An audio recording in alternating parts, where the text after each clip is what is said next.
οθόνες, όσο η τεχνολογία αναπτύσσεται, βελτιώνονται με ραγδαίους ρυθμούς. Εκτός από την ποιότητα, αυξάνεται και με υψηλούς ρυθμούς και η ανάλυση. Υπάρχει όμως ένα αγκάθι σε αυτή την ανάπτυξη. Το ανθρώπινο μάτι ήταν και θα είναι συγκεκριμένων προδιαγραφών. Οπότε κάποιες εξελίξεις θα ρω πως γίνονται απλά στα χαρτιά, μιας και στην πράξη είναι άσκοπες.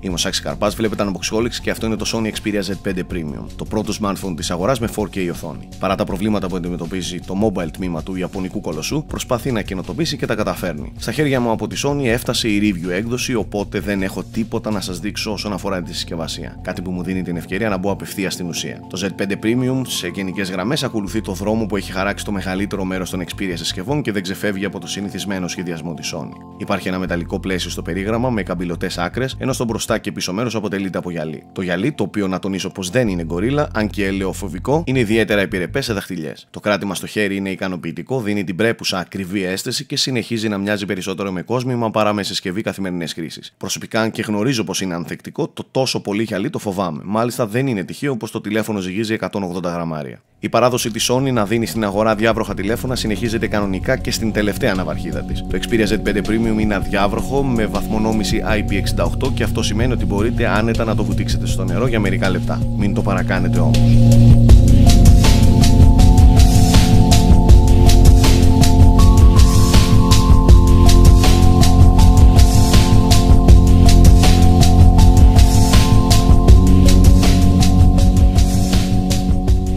Στις διαστάσεις του τώρα, η οθόνη των 5,5 ιντσών καταλαμβάνει το 71% του συνολικού μεγέθους, με την αναλογία screen to body να είναι πολύ ικανοποιητική. Το Z5 Premium έχει ύψος 154,4 χιλιοστά, πλάτος 75,8 χιλιοστά και πάχος 7,8 χιλιοστά. Στο μπροστά μέρος, πάνω και κάτω, συναντώ τα δύο στερεοφωνικά ηχεία της συσκευής, τα οποία δεν σας κρύβω ότι με απογοήτευσαν. Ίσως γιατί έχουμε να κάνουμε με αδιάβροχη συσκευή. Ο ήχος είναι ποιοτικός και καθαρός, αλλά η ένταση δεν είναι επαρκής και τα μπάσα πολύ κάτω του μετρίου. Η κατάσταση διορθώνεται αισθητά μέσω των ευπρόσδεκτων equalizers στο μενού των ρυθμίσεων, αλλά και πάλι ο ήχος χωλαίνει. Επιπλέον, με ενόχλησε στις υψηλές εντάσεις η δόνηση που μεταφέρεται στα δάχτυλα μέσω του γυαλιού, όταν αυτά ακουμπούν το πίσω μέρος. Στο μπροστά μέρος συναντώ επίσης την εμπρόστια κάμερα των 5,1 MP και τους αισθητήρες της οθόνης. Στο περίγραμμα υπάρχει μια θύρα micro USB 2, θέση για τα ακουστικά, πλήκτρα για την αυξομοίωση της έντασης του ήχου, διπλή θύρα για την nano SIM και την micro SD κάρτα και δύο πλήκτρα για τα οποία θέλω να μιλήσω ξεχωριστά. Το πρώτο είναι το νέο, επίπεδο και όχι περιψωμένο μεταλλικό όπως είχαμε συνηθίσει power button. Αυτό μπορεί αισθητικά να μην βολεύει όσο στο παρελθόν, αλλά συνέβη διότι πλέον σε εκείνο το σημείο έχουμε αισθητήρα αναγνώρισης δαχτυλικών αποτυπωμάτων. Θεωρώ πως η θέση για την αναγνώριση και το ξεκλείδωμα είναι η πλέον βολική, ενώ δηλώνω εντυπωσιασμένος τόσο από την ταχύτητα της εκτέλεσης όσο και από την ακρίβεια. Είναι ίσως ο γρηγορότερος αισθητήρας που έχω δει μετά από αυτόν του iPhone 6s της Apple.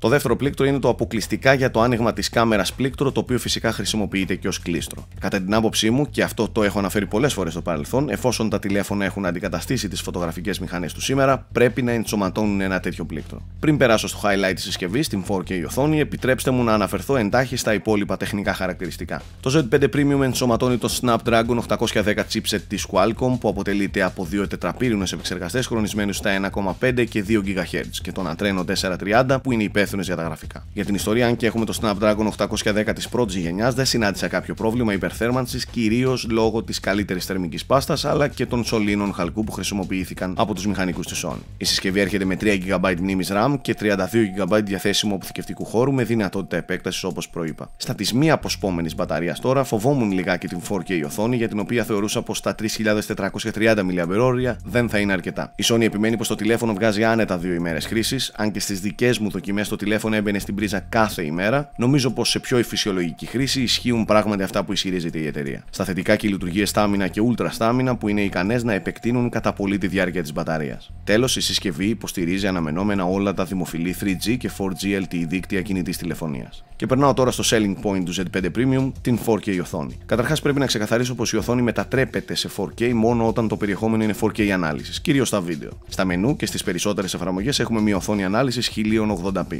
Το πάνελ είναι IPS LCD και τα PPI, όταν μιλάμε για 4K, φτάνει το αστείο νούμερο των 801 PPI. Μην ενθουσιάζεστε όμως, γιατί προσωπικά έχω πολλά παράπονα να κάνω. Αρχικά να ξεκαθαρίσω πως το σύνολό της είναι μια πολύ όμορφη οθόνη. Έχει πλούσιες γωνίες εστίασης, πολύ καλά λευκά, ικανοποιητικά μαύρα, υψηλή φωτεινότητα και πραγματικά γεμάτα και πιστικά χρώματα. Κάτι όμως δεν πάει καλά με το 4K.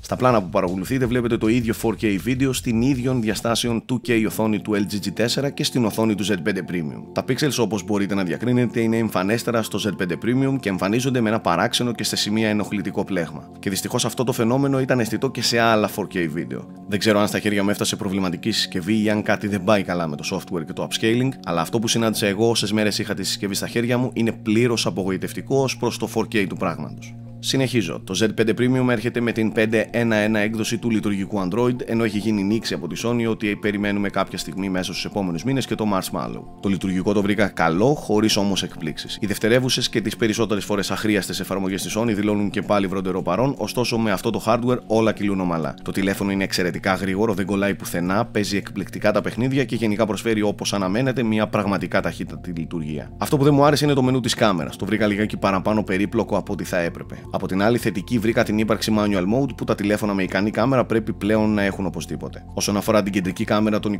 23 MP, εμένα με δίχασε αρκετά. Σε γενικές γραμμές απαθανατίζει πολύ καλές φωτογραφίες με υψηλή ευκρίνεια και δίχως υπερτονισμό στα χρώματα. Σε συνθήκες χαμηλού φωτισμού όμως τα βρίσκει σκούρα και εμφανίζει ένα έντονο ενοχλητικό noise. Η κάμερα μπορεί και απαθανατίζει 4K βίντεο στα 30 fps, αλλά αυτό που εμένα με κέρδισε είναι το φοβερό image stabilization στα 1080p. Γενικά, αν και το DxO Mark την κάμερα του Z5 Premium την κατατάσσει ως την καλύτερη κάμερα σε smartphone, εμένα δεν μπορώ να πω ότι με εντυπωσίασε όσο θα ήθελα. Δεν αντιλέγω πως πρόκειται για μία από τις καλύτερες κάμερες στην αγορά, αλλά κατά την άποψή μου δεν είναι η καλύτερη. Το Sony Xperia Z5 Premium είναι αυτή τη στιγμή ένα από τα ακριβότερα smartphones της αγοράς, αφού η τιμή του στην Ελλάδα ανέρχεται στα 899 ευρώ. 100 ευρώ ακριβότερα από τις περισσότερες ευρωπαϊκές χώρες. Την άποψή μου για αυτές τις τιμές νομίζω την έχετε ακούσει πολλές φορές, οπότε δεν χρειάζεται να σπαταλήσω ξανά χρόνο για να αναλύσω το πόσο απαράδεκτη είναι η τιμολογιακή πολιτική των μεγάλων εταιριών. Αυτό που σίγουρα μπορώ να πω με ασφάλεια είναι ότι μιλάμε για ένα φοβερά γρήγορο τηλέφωνο, με μια εξαιρετική κάμερα, πολύ καλή διάρκεια στην μπαταρία και με πολύ όμορφη οθόνη, η οποία όμως στο 4K του πράγματος εμένα με απογοήτευσε ήκτρα. Τα υπόλοιπα συμπεράσματα δικά σας.